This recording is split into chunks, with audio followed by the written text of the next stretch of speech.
ஹே all welcome back. 3 pieces sandwich shawarma செஞ்சுருக்கேன். வெறும் 200 ருபீஸ்க்குள்ளே தான். கடையில் வாங்குறத விட டேஸ்டி அண்ட் பட்ஜெட் கம்மியாக அண்ட் ரொம்பவே சூப்பர் சாஃப்டாக அந்த பிட்டா பிரெட்டையும் நம்ம வீட்லேயே ப்ரிப்பேர் பண்ண போகிறோம். அதுக்கு நான் 1 கப் மைதா எடுத்திருக்கேன். 2 டேபிள் ஸ்பூன் சுகர் எதுக்கு ஆட் பண்ணுறோம்னா ஈஸ்ட் வந்து சீக்கிரமாக ப்ராசஸ் ஆகிறதுக்கு. தேவையான அளவுக்கு உப்பு, ஈஸ்ட் 1/2 ஸ்பூன் போட்டுக்கலாம். கர்ட் 2 டேபிள் ஸ்பூன் ஆயில் எது வேணாலும் ஆட் பண்ணிக்கலாம். லைட்டாக மிக்ஸ் பண்ணிக்கோங்க. ரூம் டெம்பரேச்சரில் இருக்க பால் 120 ml எடுத்துருக்கேன். நம்ம மாவு பிசையும் போது கொஞ்சம் கொஞ்சமாக ஆட் பண்ணி பிசைஞ்சு எடுத்துக்கலாம். எக் பீட்டரை வச்சு லைட்டாக வந்து பிசைஞ்சு எடுத்துக்கோங்க. ஆல்மோஸ்ட் 50% ஒர்க் வந்து இந்த எக் பீட்டராலேயே நமக்கு கம்ப்ளீட் ஆகிடும். ஸோ பேலன்ஸ் இருக்க மில்க்கையுமே வந்து லைட்டாக ஆட் பண்ணியிருக்கேன். நம்ம பிசைகிற பவுலில் லைட்டாக இந்த மாதிரி ஸ்லைட்டாக டேர்ன் பண்ணிட்டு விட்டுட்டே வாங்க. ஸோ மாவு எல்லாமே ஒட்டி சீக்கிரமாகவே உங்களுக்கு வந்து பிசைஞ்சு கொடுக்கும்.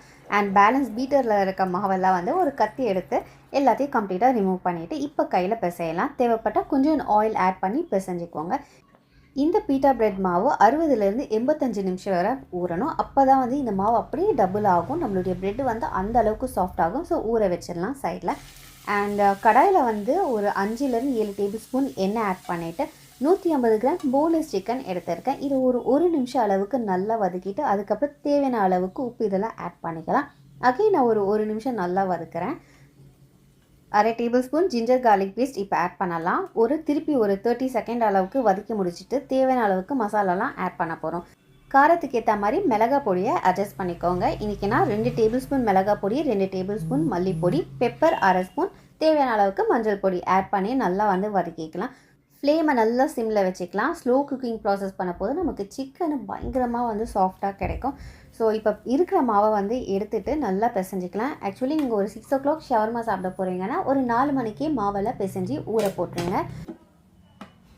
சிக்கனில் தண்ணியை நான் ஆட் பண்ணல, ஆயிலியே தான் வந்து ஃப்ரை ஆகிட்டு இருக்கேன். உங்கள்கிட்ட என்ன சாஸ் இருக்கோ அதில் ஆட் பண்ணிக்கோங்க. இன்றைக்கி நான் 1/2 spoon soya sauce, chilli garlic sauce இருக்குது, அது 1 ஸ்பூன், அண்ட் வினிகர் ஒரு 1/4 ஸ்பூன் அளவுக்கு ஆட் பண்ணுறேன், சும்மா ஒரு புளிப்பு தன்மைக்காக.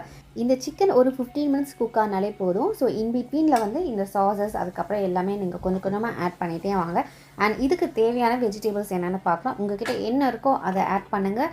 இன்றைக்கி எங்கள் வீட்டில் வந்து கேப்சிகம், கேபேஜ் இருக்குது, அதுக்கப்புறம் லெட்யூஸும் இருக்குது. ஸோ இது 3மே தான் வந்து நான் ஆட் பண்ண போகிறோம். ரொம்ப நிறைய தேவை கிடையாது. ஸோ சிக்கனுடைய ஃப்ளேவர் வந்து அது மறைஞ்சிடும் நிறைய வெஜிடபிள்ஸ் ஆட் பண்ணோம்னா. இன்கேஸ் உங்களுக்கு வெஜிடபிள்ஸ்லாம் சாப்பிட பிடிக்கும்னா நீங்கள் நிறைய கூட ஆட் பண்ணிக்கலாம். நான் இந்த அமௌண்ட்டுக்கு தான் வந்து எடுத்திருக்கேன். அண்ட் லெட்யூஸ் இருக்குது, அதுவுமே வந்து நல்லா ஸ்லைஸாக வந்து தின்னாக கட் பண்ணி எடுத்துட்டேன். இப்போ வந்து இதை சிக்கன் நல்லா குக் ஆன பிறகு ஆட் பண்ணிவிட்டு ஜஸ்ட் ஒரு 2 மினிட்ஸ் அளவுக்கு வந்து சாட் பண்ணிவிட்டு வேக வச்சு எடுத்துக்கோங்க. வெஜிடபிள்ஸ் எல்லாம் பர்ஃபெக்டாக குக் ஆகி முடிஞ்சிடும். அண்ட் இதில் நான் 4 டேபிள் ஸ்பூன் மைனஸ் ஆட் பண்ணுறேன். மைனஸ் தான் வந்து இதில் மெயினே. என்கிட்ட வந்து ஹோம்மேட் மைனஸ் கிடையாது. ஸோ கடையிலன்னு வாங்கின மைனஸை வந்து டக்குன்னு நான் இதில் ஆட் பண்ணிட்டேன். மாவு பயங்கர சாஃப்டாக ஆகிடுச்சு. ஸோ இதில் பார்த்தீங்கன்னா ஒரு 4 to 5 ஷவர்மா அளவுக்கு நம்ம பண்ணலாம். ஷவர்மாவுடைய சைஸை பொறுத்து நீங்கள் வந்து போர்ஷன்ஸ் வந்து செப்ரேட் பண்ணிக்கோங்க. ஸோ நான் வந்து இன்றைக்கி சாண்ட்விச் மெத்தடில் தான் வந்து பண்ண போகிறேன். ஸோ இப்போ வந்து அதை ஹாஃபாக பண்ணிவிட்டு இன்னும் ஒரு ஹாஃப், அதாவது வந்து குவார்ட்டர் வந்து இப்போ எடுத்துருக்கேன். கீழே நல்லா ஆயில் அப்ளை பண்ணிவிட்டு அதுக்கப்புறமா ரோல் பண்ண ஸ்டார்ட் பண்ணலாம். ரொம்ப தின்னாக இல்லாமல் லைட்டாக கொஞ்சம் திக்னஸ் கண்டிப்பாக வேணும் பீட்டா பிரெட்க்கு. ஸோ அப்போ தான் நம்ம உள்ள ஸ்டஃபிங் சிக்கனெல்லாம் ஆட் பண்ண போது அது வெளியில் வராமல் இருக்கும். ஸோ நல்லா ரோல் பண்ணிவிட்டு தேவையான அளவுக்கு கொஞ்சோண்டு இந்த ஸ்டஃபிங்ஸ் எல்லாம் ஆட் பண்ணுறேன். ஸ்டஃபிங்ஸ்க்கு சால்ட்டு அண்ட் ஸ்பைஸ் வந்து கரெக்டாக இருக்கான்னு பாருங்கள். அண்ட் என்கிட்ட வந்து இந்த ஸ்லைஸ் சீஸ் தான் இருக்குது. சீஸ் வந்து டோட்டலி ஆப்ஷனல்.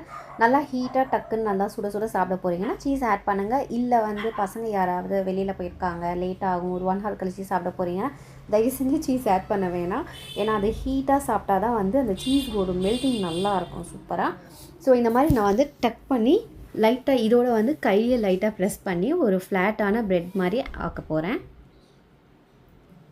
தவா or grill pan preheat பண்ணிக்கோங்க. இதுவுமே வந்து ஸ்லோ குக்கிங் ப்ராசஸில் தான் பண்ண போகிறோம். சிம்மில் வச்சுட்டு லைட்டாக ஆயில் அப்ளை பண்ணுறேன். ஈச் பார்த்தீங்கன்னா ஒரு 1லேருந்து 2 நிமிஷம் அளவுக்கு நீங்கள் லைட்டாக வந்து கொஞ்சம் எடுத்து பாருங்கள். அது நல்லா வந்து குக் ஆன பிறகு நீங்கள் அதை எடுத்துடலாம். ஸோ சைட்லலாம் நல்லா வேகிற அளவுக்கு நீங்கள் ப்ரெஸ் பண்ணி விடுங்க. ஸோ சூப்பராக நம்மளுடைய சாண்ட்விச் ஷவர்மா வந்து ரெடி ஆகிடுச்சு. நீங்கள் இப்படியும் சாப்பிட்லாம், அண்ட் இல்லைனா சிசரில் கட் பண்ணிவிட்டு பாக்கெட் ஷவர்மா மாதிரியுமே நீங்கள் இதை எடுத்துக்கலாம். ஈவினிங் ஸ்நாக்ஸ்க்கு வந்து பார்த்தீங்கன்னா ரொம்பவே பர்ஃபெக்டான ரெசிபி இது.